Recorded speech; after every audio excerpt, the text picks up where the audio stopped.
Now we good, right? Ready? Yeah, they made this the city. This is the only street in the history of this city to where they made it a dead end. I mean, I guess around that time you could pretty much say that it started getting pretty violent around here. You know what I mean? It started getting pretty violent around here because we became very territorial about this section around here. We went from right there when you come across the bridge back towards I would say towards Willow, towards Pacific Mandatory, all the way going back that way towards Anaheim. We became, well, that pretty much that way across PCH going towards I say around 15. We became very territorial, and it was like if it wasn't us, wasn't nothing moving.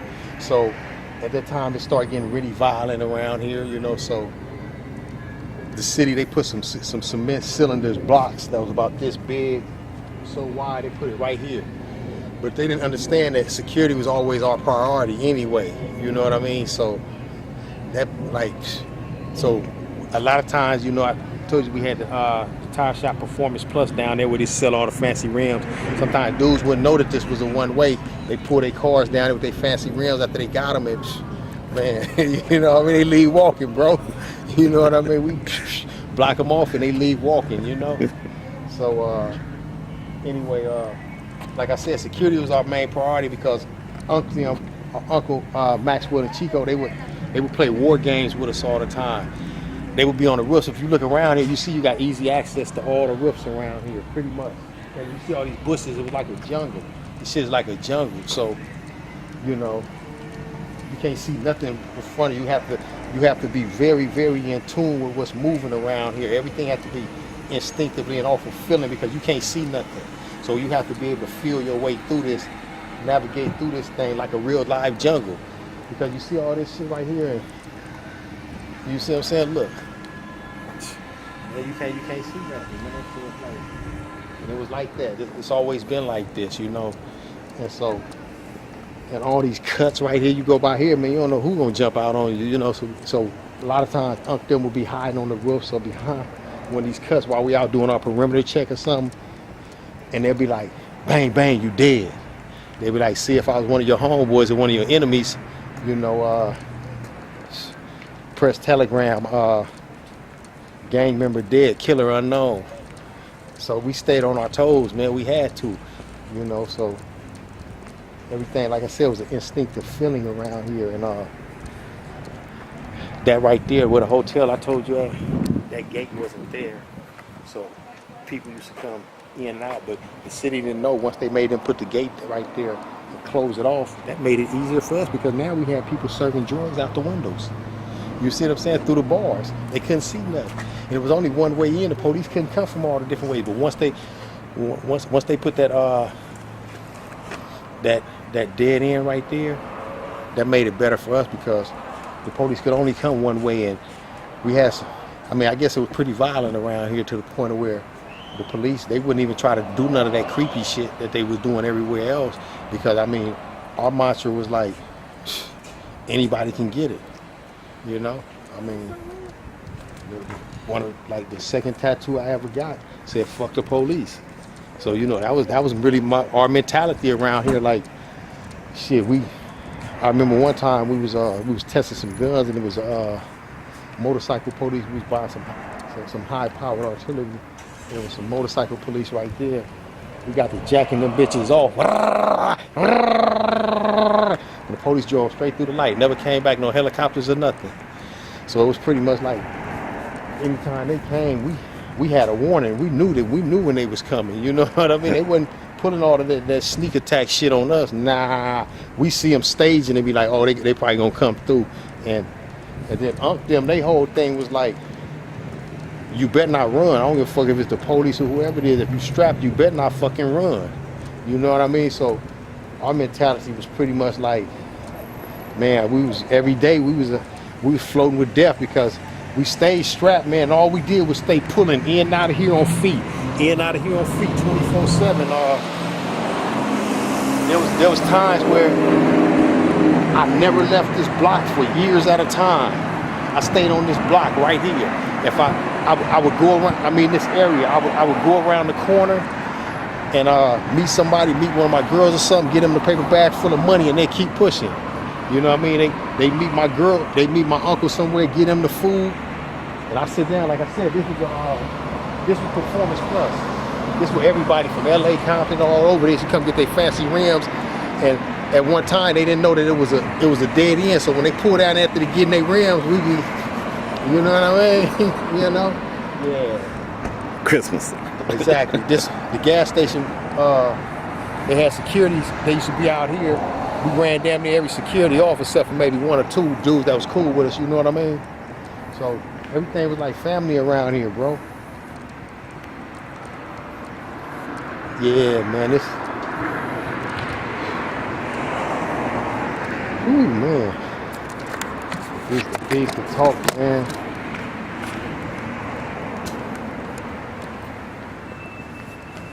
Take you through our apartment building where it's at. 1844 Henderson. This is where my Uncle Clifford, my Uncle Chico stayed, and my cousin Maria stayed right there.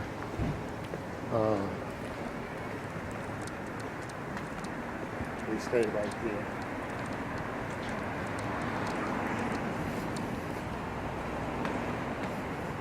Yeah, my cousin Maria stayed right there in that bottom right there. Jackie and Stevie stayed right up there, and Paulie, they stayed right up there.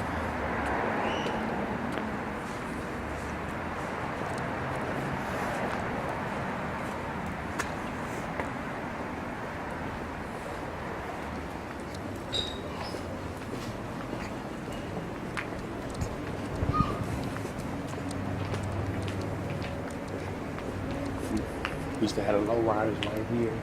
We had low riders back here.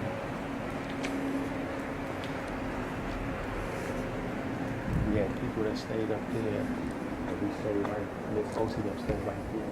The side door we had this was the trap door, the side right here.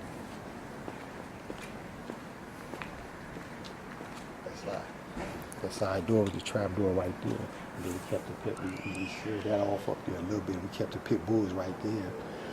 And then, like I said, there wasn't no gate or nothing right there. And this where we kept some pit bulls up in here. In that closet right there. We kept little cuz up in there.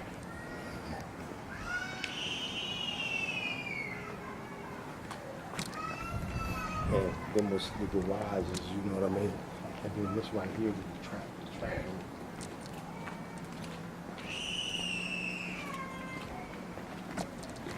Can't see shit back there. Hello, Joe. Mm-hmm. Then we had it sealed off, and right there was the trap door.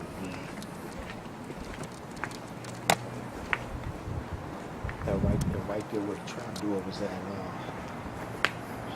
We had dog food in the cans stacked up this high, so that when you open the door, you couldn't come in like this. You'd have to come in sideways. You know what I mean? If you was a big dude, you had to squeeze in there. So coming in, nobody, in case somebody tried to run in there, then we had somebody behind the door. The other door in the room, as soon as you come in the door, they'd be like this with the fofo pointed right at you, in case you try to come up in there crazy or too fast. Miss Williams, Carolette, bless her heart, rest in peace. Cynthia, Richard Bass, my homie Richie Rich, they stayed right here. Miss Williams there. They said Jesus will do it for you. Miss Williams was a Christian too. She stayed right here.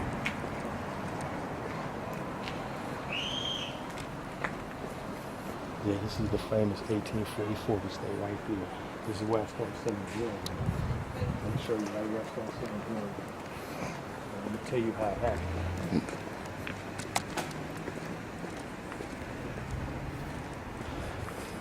Oh, these gates, this gate wasn't around here neither.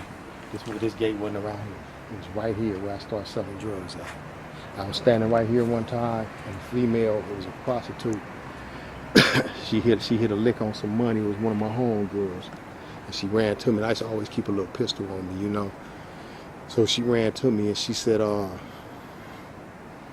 don't know exactly how much it was, but she said, here, hold this and I give you $500 for holding it. And I'm like, okay, I was just holding it anyway. I wasn't even thinking about the money. And she came back, got some more money, got about 100 from me, and went back there with Unc them, doing whatever they was doing, you know what I mean? I wasn't paying no attention. And then so she went off, came back, and was running to me, and it was a nigga behind her, right? It was one of my big homies, you know what I mean? He was behind her. And he was like, bitch, give me the money, whoa. And so she said no. And then he was like, bitch, give me the money, whoa. She said, I don't got it, Blue got it, right? And so he was like, he said, what'd he say? He said, cuz, give me that money, nigga, for my bitch. And I tell her like this, I said, do you want me to give him the money? She said, no. I said, I ain't give you shit, cuz. You know what I mean? And I was strapped too, you know what I mean? I said, nigga, I ain't giving you shit, nigga. The fuck you talking to, nigga? You know what I mean? And I guess he seen the look in my eyes. I was about to down him right there. I guess he seen the look in my eyes, and the nigga left. And then from there, that same night, maybe 2 more bras came to me and said, here, can you hold my money? Can you hold my money? Because I guess she went and told them, you know what I mean? If you give him money to Blue, he gonna hold it. He ain't gonna let nobody fuck with you neither, you know what I mean? And I told him too. I said, you ain't gonna do shit to her. You know what I mean? I said, come on. I said, come here, baby girl. I said, you ain't gonna do shit to her neither. You know what I mean? I guess, you know, I had an instinctive thing where I didn't like bullies. I didn't know it at the time now.